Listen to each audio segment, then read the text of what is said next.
Hey everybody, your friendly GM Bobby here for another Ask Bobby, the show where I answer your questions so that we can all get a little bit smarter about tabletop gaming, right? We've got some Shadowrun questions for you today, one about noise, some more questions about riggers, and my thoughts on how to get your players to start thinking for themselves. So, let's do it.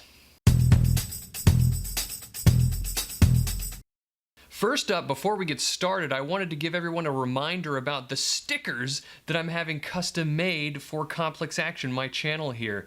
All of my patrons who sign up to become patrons by the end of February, the end of this month, will get some of these nice, fancy vinyl stickers sent out to you. So everyone who is a patron at the end of February will get one. So all you gotta do is head on over to patreon.com/complexaction, sign up as a patron at any level, all of you will get one, and it's easy to do. You also get the added bonus, every patron on my Patreon gets any questions that they ask prioritized here on Ask Bobby. All of your support really helps me out a lot. Without any further ado, let's get on to the questions. The first question comes from Clayton Cross over on Patreon. Clayton asks a question about riggers, and it's a doozy, so bear with me. He says, according to SR5 page 266, jumped-in vehicle actions act as matrix actions, specifically stating that all matrix bonuses apply and specifically listing gunnery. The hot sim bonus for matrix actions is +2, according to page 230.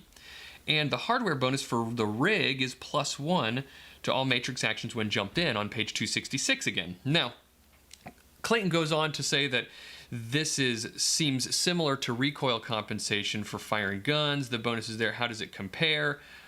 He also asks that with such a small, measly +1 bonus for hot sim rigging, why would anybody choose to do that if you also get the danger of rigging being so great, which is physical biofeedback damage?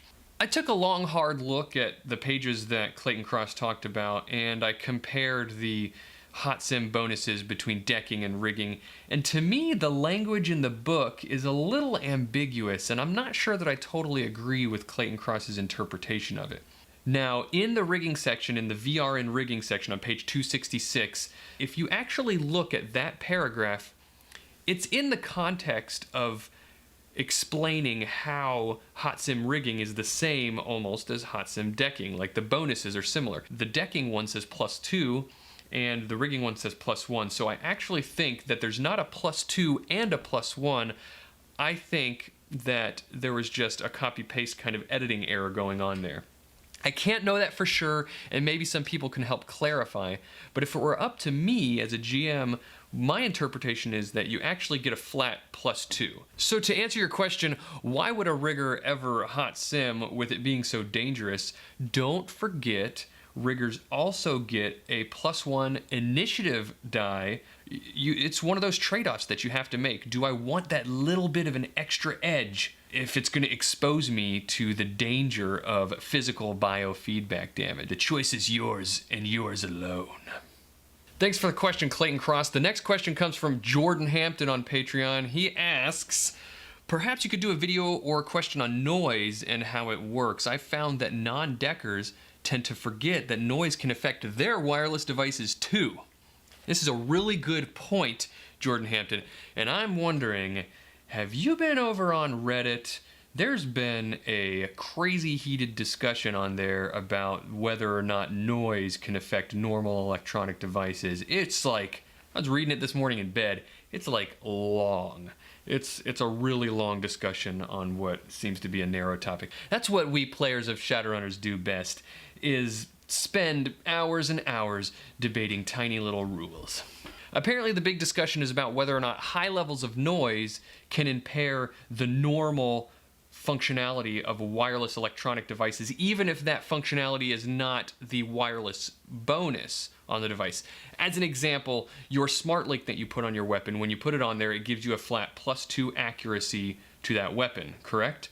But it has a wireless bonus on it that when you have wireless activated, it gives you a +1 dice pool bonus for firing that weapon. So the question being that if the noise rating is higher than the device rating of said object, is it going to impair the entire functionality of it or just the wireless bonus?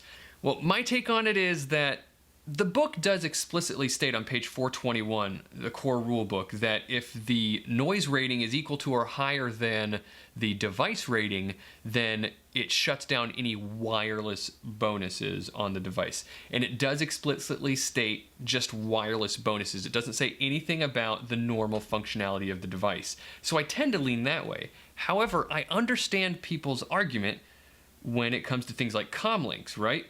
If you have a jammer going that increases the noise to a high level, should people with comm links be allowed to make comm calls? And making a comm call on your comm link is not the wireless bonus. It is the principal function of the device. You know, it kind of makes jammers a little less useful if they can't do that.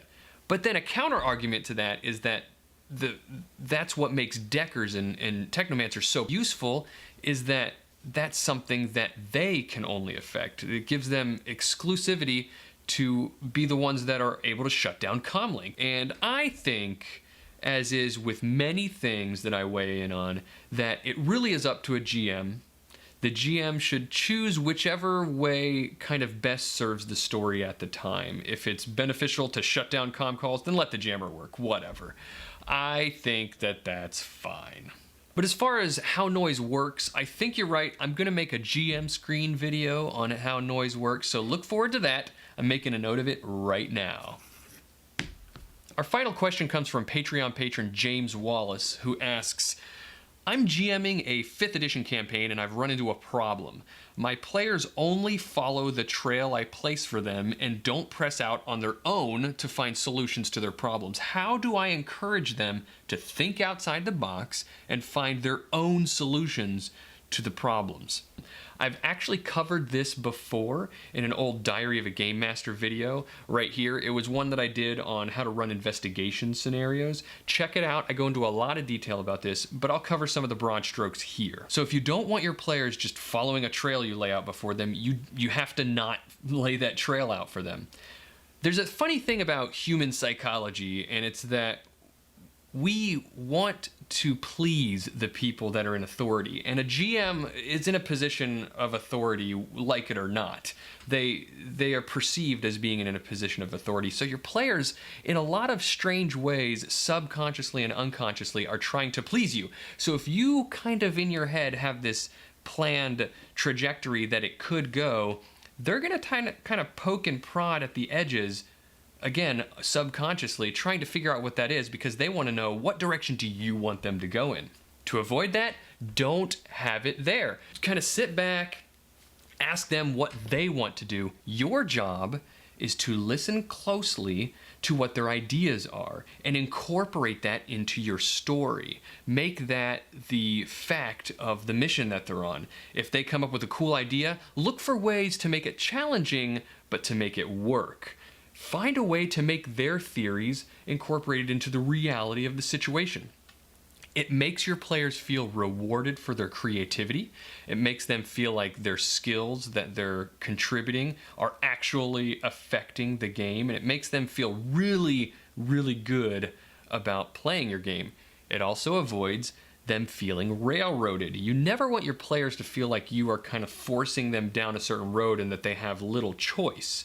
We have a tendency as GMs that when we've planned out a way that we think things could go, we kind of sometimes have this natural reaction to resist anything but that path.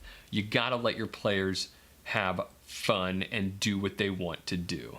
So that's our questions today. I want to hear what you guys think. How should James Wallace help his players kind of think outside the box and come up with their own? You've heard my ideas. I know that GMs out there have their own great ways of dealing with this and kind of giving their players a kick in the pants for, you know, becoming more creative on their own. Tell me what you guys think James could do to help out his games. Also, you know, definitely chime in and tell me how I'm wrong about the rigor and noise questions. Throw your questions in here for the next video, and I hope to hear from you guys soon, and bye-bye.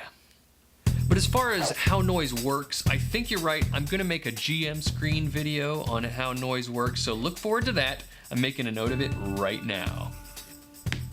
I'm just kidding. That made it look like I was being sarcastic. I've actually made the note on my computer already, so it is.